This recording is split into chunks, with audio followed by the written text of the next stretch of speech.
आप समस्त ग्रामवासियों, क्षेत्रवासियों और देशवासियों को प्रकाश के पावन पर्व दीपावली की हार्दिक बधाई और शुभकामनाएं।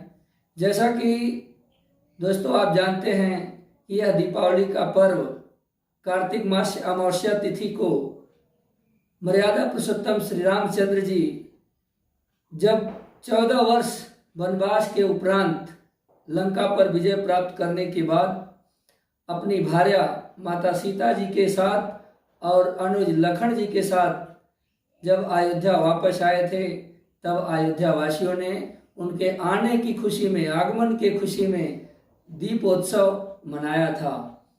आज हम लोग इस भौतिक पीढ़ी के अनुसार इतना आगे निकल गए हैं कि अपने सनातन धर्म और संस्कृतियों को भूलते हुए जा रहे हैं।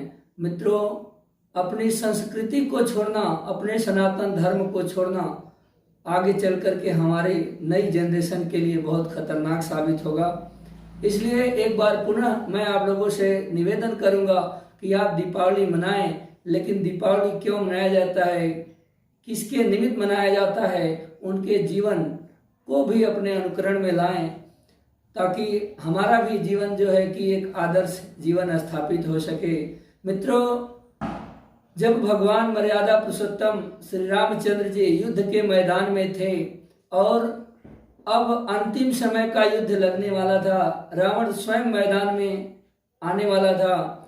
रावण के आने के बाद विभीषण जी ने रावण को रथ पर देख करके और मर्यादा पुरुषोत्तम भगवान श्री रामचंद्र जी को पैदल देख करके विभीषण जी जो है कि भगवान पर संशय प्रकट करते हुए कहते हैं कि हे प्रभु, आपके पास तो रावण की तुलना में न रथ है न सुरक्षा कवच है।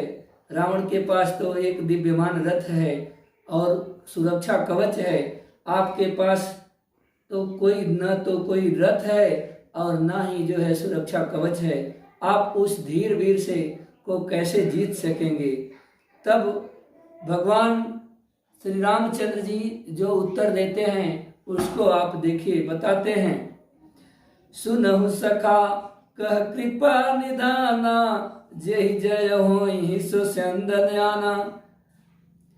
मतलब भगवान श्री रामचंद्र जी कहते हैं कि हे सखे, आप सुनो, जिससे जय होती है वह रथ तो दूसरा ही है।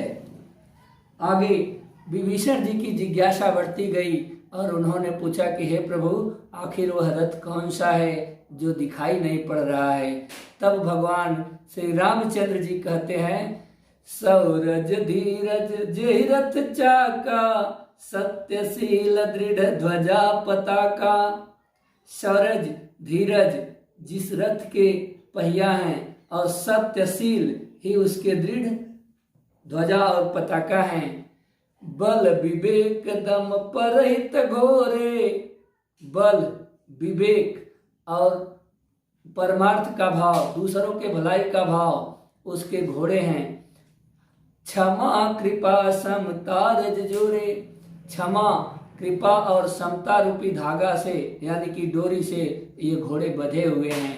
इस अलौकिक रथ के बारे में सुनने के बाद विभीषण जी की जिज्ञासा और बढ़ती गई और वो भगवान से पूछते हैं कि हे प्रभु, यह लौकिक रथ तो बहुत ही विचित्र है। अगर यह लौकिक रथ ऐसा है तो तर्कश और सुरक्षा कवच क्या है इसके? आगे भगवान श्री रामचंद्र जी विभीषण जी से कहते हैं, ईश भजन सारथी सुजाना, बिरति चरम संतोष कृपाना। ईश्वर का भजन ही सारथी है और वैराग्य संतोष ही जो है कि समान है। आगे भगवान बताते हैं कि दान पर सुबुद्धि शक्ति प्रचंडा, बर विज्ञान कठिन को दंडा। यानी कि जो वैराग्य है वह ढाल है, संतोष ही तलवार है और दान ही जिसका फरसा है, बुद्धि प्रचंड शक्ति है और श्रेष्ठ विज्ञान सबसे कठिन धनुष है। मित्रों, इन सब चीज़ों को सुनने के बाद विभीषण जी की जिज्ञासा और बढ़ती गई और आगे उन्होंने और भी कुछ जानने की इच्छा जाहिर की। तो भगवान बताते हैं, अमल अमल अचल मन त्रोण समाना, समजम नियम शील मुख नाना। यानी कि निर्मल मन ही उस तोड़ और तरकश के समान है, और सम जम नियम शील मुख नाना। सम यानी कि मन का वश में होना, अहिंसा जो कि यम है, यही उसके बहुत से बाण हैं। आगे भगवान से विभीषण जी पूछते हैं कि प्रभु उस कवच के बारे में बताइए जो दिख नहीं रही है। तब भगवान कहते हैं, कवच अभेद विप्र गुरु पूजा, ऐसम विजय उपाय नहीं दूजा। कि मतलब कि गुरु की पूजा ही दुनिया का सबसे अभेद्य कवच है, जिसे कभी भेदा नहीं जा सकता।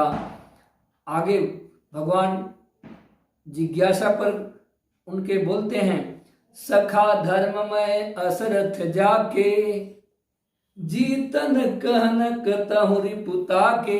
हे मित्र, हे सखा, जिसके पास ये अलौकिक रथ हो, उसको दुनिया में जीतने के लिए कोई शत्रु नहीं है।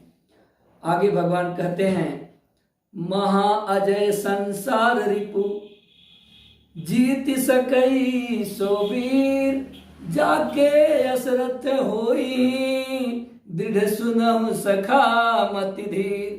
हे धीर बुद्धि वाले सखा, हे धीर बुद्धि वाले सखा, सुनो, जिसके पास ऐसा दृढ़ रथ हो, वह संसार जन्म मृत्यु रूपी महान दुर्जय शत्रु को भी जीत सकता है, तो रावण की बात ही क्या।